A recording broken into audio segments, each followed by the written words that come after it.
ഇത് കാസർഗോഡ് നായ്മാറമൂല പാല നായ്മാറമൂലിന്റെ ഇടയിലുള്ള പ്രശ്നങ്ങളാണ് മുകളിലെ ഹൈവേ റോഡിന്റെ കഥ പറയുന്നത്. അവിടെ നോക്കിയ കണ്ടി പാടില്ല.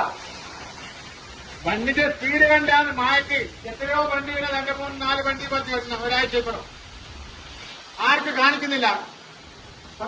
ആറ് നോക്കിയ വെള്ളം പോലെ ആ വെള്ളത്തിലെ കൂടി ചാടിക്കുന്ന പറയാം വെള്ളം പറഞ്ഞില്ല.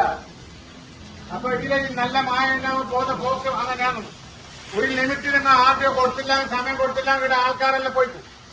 കാരണം എന്താ അറിയോ, ഇതിലെ സ്പീഡിൽ പോകുമ്പോ ഏതെങ്കിലും ഒരു സ്കൂട്ടറിനാ മാത്രം സ്കൂട്ടറിൽ പോകാൻ പാടില്ല. സ്കൂട്ടറിൽ പോകുന്നില്ല റൈറ്റ് സൈഡില്. അങ്ങനെ നമ്മൾ അതിന്റെ മുകളിൽ പോകുമ്പോ നമ്മൾ ലെഫ്റ്റിലെ കുടിക്കും അല്ല പോകാന്നല്ലാതെ സ്കൂട്ടർ റൈറ്റിലെ കുടിക്കുക. അവിടുന്ന് അറ്റ ഒട്ടനും കൊടുത്തിരിക്കും.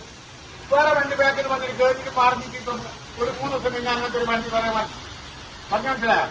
കൂട്ടുകാർക്ക് ആളോടില്ലാന്ന് മുകളിൽ ആദ്യം എന്തെങ്കിലും ഒരു വണ്ടി ബസ്സാക്കൂടെ ഇത് ആളെ ഒന്നിനും കിട്ടിയില്ല. ആറിന് വണ്ടി മാറിഞ്ഞെങ്കിൽ ചായ പൂണവും ചായ പൂണങ്ങൾ ഇപ്പഴത്തെ ചായ ഇത് പാക്കാട്ട് റോഡിൽ പോകുന്ന വണ്ടിയല്ല അതിന്റെ മുകളിലേക്കാണ് പോവോ പറഞ്ഞു മനസ്സിലായോ. പോകുന്ന സ്പീഡ് എന്ത് ഒരു കൺട്രോളിന്റെ ആദ്യം നിങ്ങൾ നിയമം കൊടുത്തില്ല. ഈ വലിയ ഹൈവേ റോഡിന്റെ പിന്നെ വലിയ റോഡിൽ ഒരു സ്പീഡ് ഇത്ര സ്പീഡ് എന്ന് പറയണമെന്ന് ഇല്ല 10,000 രൂപ ഫൈന് ജാമ്യമില്ലാതെ വകുപ്പുണ്ട്. ഏകദേശമുള്ള ജാഗയിൽ നിങ്ങൾ പിന്നെ ഒരു ക്യാമറ വെക്കണം. 10,000 രൂപ ഫൈനും ജാമ്യമില്ലാതെ പോക്ക് ഒരു 4 ദിവസത്തേക്ക് ജാമ്യമില്ലാതാക്കണം.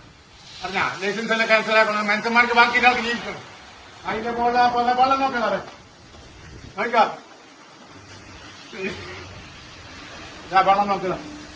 അപ്പൊ അപ്പുറത്തെ വെള്ളം ആ വെള്ളത്തിനെ പറ്റേ ഇപ്പുറത്തെ പാക്കാട്ട് റോഡിലേക്കാണ് ഭരിക്കുന്നതാ.